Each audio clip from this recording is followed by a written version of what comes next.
बिस्मिल्लाहिर्रहमानिर्रहीम अस्सलाम वालेकुम वरहमतुल्लाहि वबरकातुहू।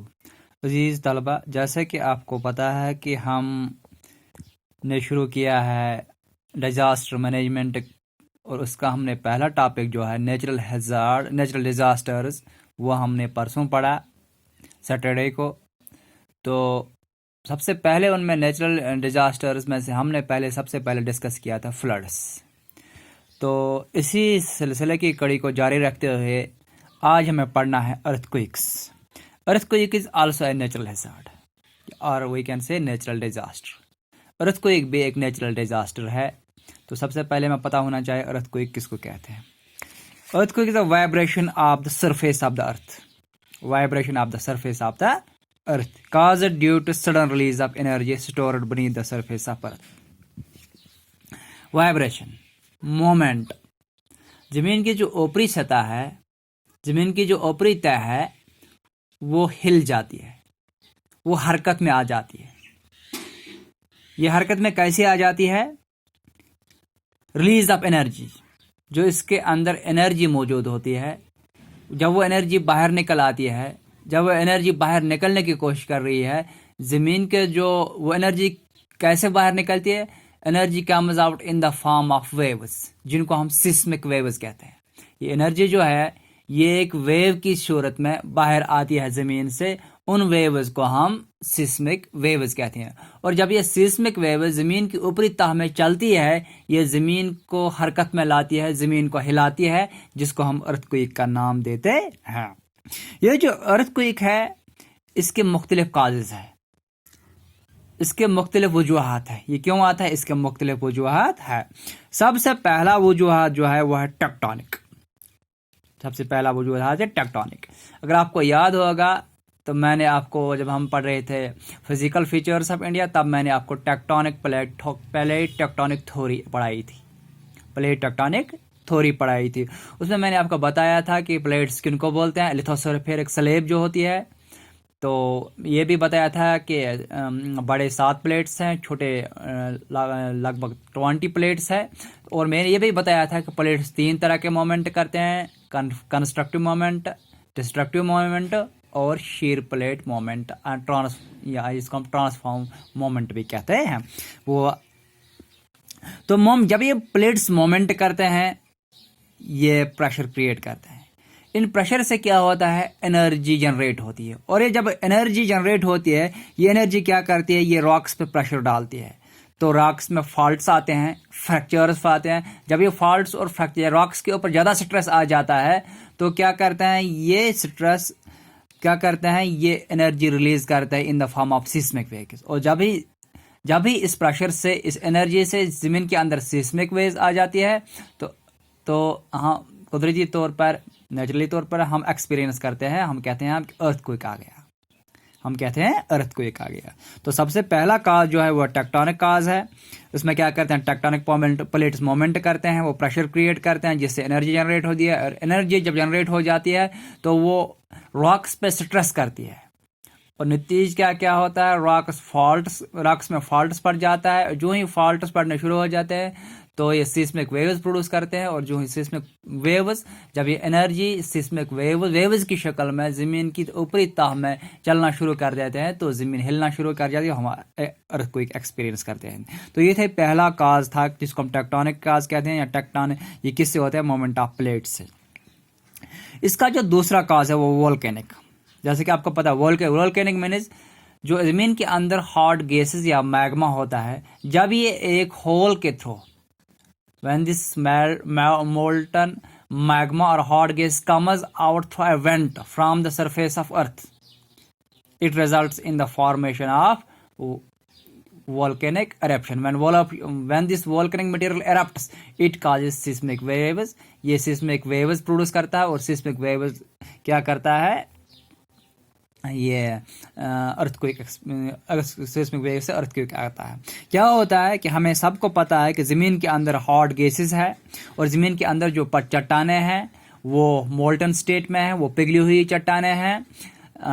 उसको हम मैग्मा, जो पिघली हुई चट्टानें, जो मिट्टी ज़मीन के अंदर पिघला हुआ मटेरियल है, उसको हम क्या कहते हैं? मैग्मा कहते हैं। क्योंकि ज़मीन कंटिन्यूसली हीट अप होती है, और कहीं न किसी जगह पे कोशिश इस मैग्मा की यही होती है कि मैं ज़मीन से बाहर आऊँ। और ये कहाँ पे आ जाता है? यहाँ तो फ्रैक्चर की जगह आता है, फॉल्ट की जगह आता है, यहाँ जहाँ पे ज़मीन की ऊपरी सतह कमज़ोर हो जाती है।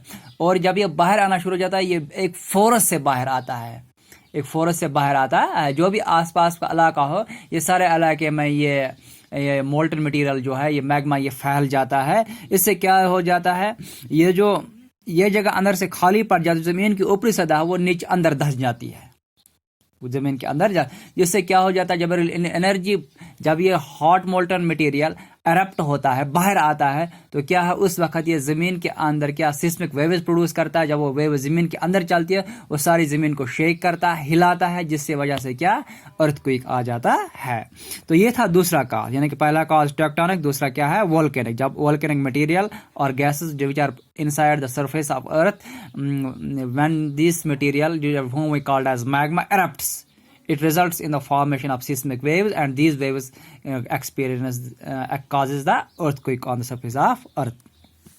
other causes में सबसे पहले है ह्यूमन एक्टिविटीज, यानी कि इंसान खुद भी जिम्मेदार है इन अर्थक्वेक्स को वजूद में लाने के लिए। कैसे? ब्लास्टिंग ऑफ रॉक्स, क्योंकि हम ये जो माइनस होते हैं, तो वहाँ हम ब्लास्ट ऑफ रॉक्स या रोड बनाने में हम ब्लास्टिंग ऑफ रॉक्स करते हैं। वो हम वो डेनोटेशन मटेरियल लगाते हैं, या जिसको हम कश्मीरी में माइन बोलते हैं, आईडी जिसको आप बोलते हैं इंटेंसिव एक्सप्लोसिव डिवाइसेस। वो मटेरियल इसमें अल्युमिनियम होता है और कुछ अल्युमिनियम क्लोराइड और कुछ होता है। तो वो जब हम इस्तेमाल करते हैं, उससे क्या हो जाता है, जो चट्टानें हैं वो फट जाती है, और उस चट्टानें जब फट जाती है, वो मटेरियल ज़मीन के अंदर वेव्स प्रोड्यूस करता है। तो वो भी किसी वक्त क्या अर्थक्वेक लाने में मौसर होते हैं। इसके अलावा टेस्टिंग ऑफ न्यूक्लियर बॉम्ब्स जो कि आपको पता है, ये तबाही लाते हैं, ये इनके धमाके काफ़ी ज़ोरदार होते हैं। तो इनसे भी कभी खासतौर अगर ये न्यूक्लियर धमाके समंदरों में किए जाएंगे, तब ये समंदरों में सुनामीज लाते हैं। समंदरों में ज़मीन पे, दोनों पे ये अर्थक्वेक्स के काज हो सकते हैं, अगर ये बहुत वजनदार होगा, बहुत अच्छा। इसी तरह है moment of trains and vehicular traffic. आप देखते हो जहाँ पे ज़मीन कच्ची होती है, व्हीकुलर ट्रैफिक जब मोमेंट ज़्यादा होता है, ज़मीन स्लाइड हो जाती है, इससे भी चांसेस है कभी कभी अर्थक्वेक होने से।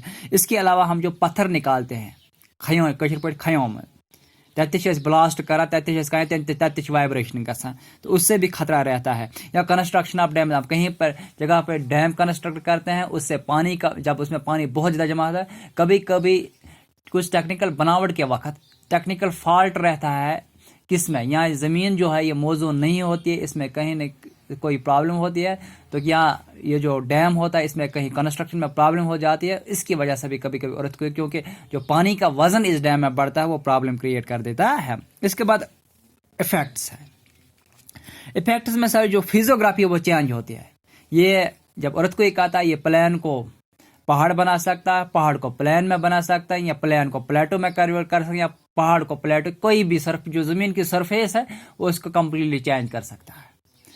यह है पहला। दूसरा, चाहे कम्युनिकेशन हो, ट्रांसपोर्टेशन हो, वाटर सप्लाई हो, इलेक्ट्रिसिटी हो, ड्रेनेज सिस्टम हो, जो कुछ भी हो, ये सब चीज़ों को डिस्ट्रॉय कर सकता है। उस एरिया में जहाँ पे अर्थक्वेक का फोकस हो, जहाँ पे इसका एपिसेंटर हो, वहाँ ये जहाँ इसकी जो वेव्स है उनका असर जहाँ तक ज़्यादा हो, वहाँ सबको ये क्या सब चीज़ों को तबाह करके रहता है। जो भी चीज़ हो तबाह करके रहता है, मकानों को गिरा देता है, हर एक चीज़ को डिस्ट्रॉय करता है।